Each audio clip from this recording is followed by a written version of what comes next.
Hey guys, sorry I'm late. Hello. Doctor's appointment. Couldn't be helped. How'd it go? Ugh. Crap. Oh no.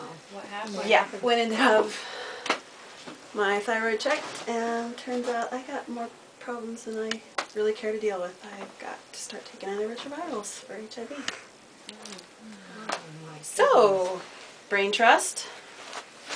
What do you know about those? Because I just spent that whole time in the doctor's office and I don't think I got anything out of it. I don't think I heard a word that man was saying. So, reboot.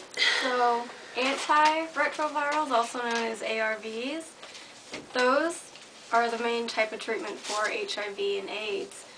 So, what they are, it basically decreases the amount of HIV in your body.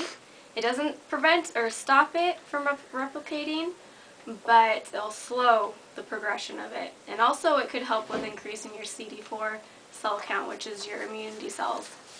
Now, you can't just take one of them because this could it will lead to viral resistance. So you're going to have to take a combination of drugs. Now, you may have heard him say HAART. Yeah, I think that word So came that up. stands for highly active retroviral therapy, and that's taking 3 or more types of antiretroviral drugs. Now it greatly slows the progression of HIV to AIDS, so it's very effective. And also it will greatly reduce your risk of getting viral resistance That sounds to good. the drug. So it's, you know, have a good shot at keeping the HIV low in your body with keeping the it at drugs, bay. yeah, that we have today. So there are 6 classes now. Yeah. 6? Yeah. For 3 drugs? The Fabulous. classes I think that you are taking are the NNRTIs, which are non-nucleotide reverse transcriptase inhibitors, and these prevent the virus from even replicating. And then there's NRTIs, which are nucleotide reverse transcriptase inhibitors, and these imitate the virus, which stops the replication once it's already started. And there's protease inhibitors, and these prevent the maturation of the new viruses once they've already replicated or copied themselves. There's 3 more, the fusion inhibitors, chemokine core-receptor antagonists, and the integrase inhibitors. And all these prevent the HIV from even entering your cells. So they can like stop them before they get going and infect new cells? Yeah, because the virus has to enter the cell before it can even start replicating. So these last 3 will prevent it from even entering your cells. I like the sound of that. Keep them out locked. So all of these antiretrovirals that Megan listed are all going to come with side effects. Jolly. Which can interfere with medication compliance. Some of the side effects are diarrhea, nausea, vomiting, general malaise, mood changes, insomnia, insulin resistance, diabetes, kidney, renal, and pancreas damage, and peripheral neuropathy.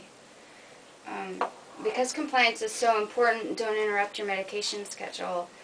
Just let your doctor know what the side effects are, and then he can maybe tweak your medications. I don't want to be tweaked. But how do we even know that Sarah would be a good candidate for ARVs?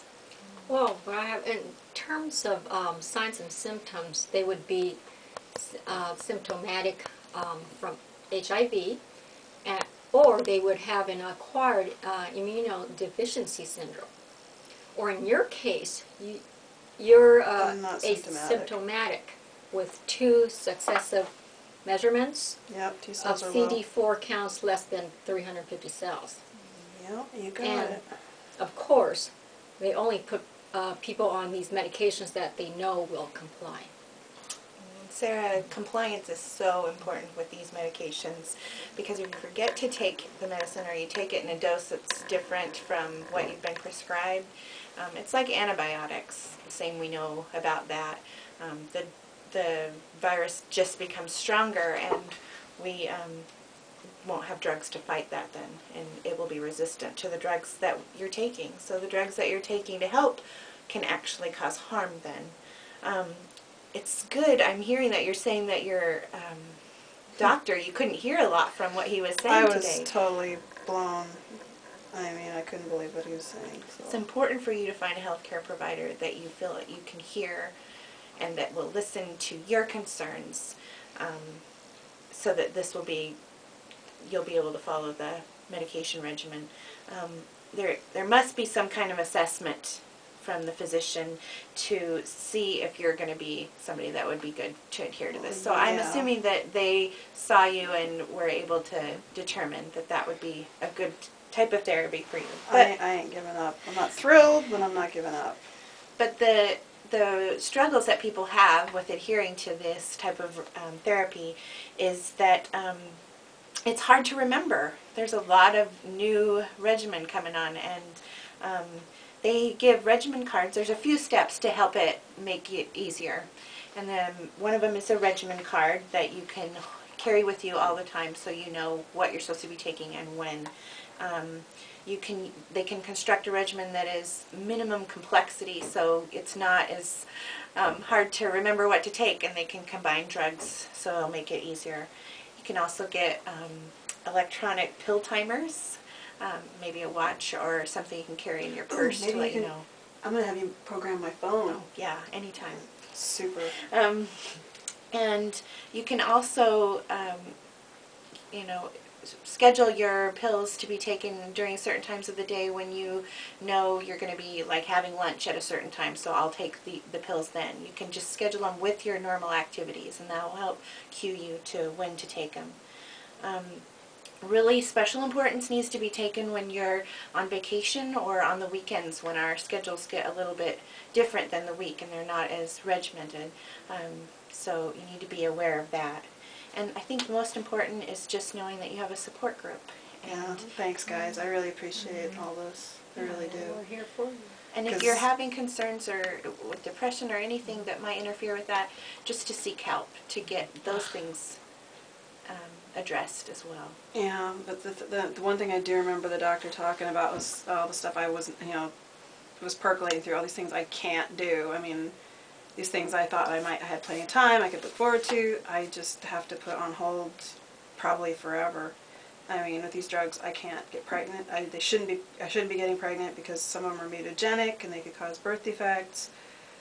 If I already had a kid, I couldn't breastfeed. So, the issues are just huge. I mean, I have to worry about blood. I can't drink it. I can't have, even if I want a recreational drink, I can't have alcohol. I can't, if I get depressed, I have to be careful about what kind of drugs I take because, things like midazolam and tridazolam can increase my risk for CNS depression, so I could, coma death. There's so much I can't do, and it says like, oh, well, if I take fatty food, it'll increase my absorption, but then another one says I have to avoid fatty food because it can cause pancreatitis. They're like renal toxicity, hepatotoxicity. I have to worry about lactic acidosis. I have to keep going in to have my vision and hearing and balance assessed, so a lot of my activities I might be having to say goodbye to. If I get neuropathy, I might have to quit knitting, I might have to quit crocheting, and I'm like, oh god, this is such a heavy load, I don't know what I'm going to do. And if I do end up with depression, I have to watch out for the drugs I want to take. There's so much I can't do. I mean, I can't even take over-the-counter stuff. St. John's wort is contraindicated, so I'm going to be bugging you guys so much to keep me on task for this stuff. So I really appreciate you being there for me.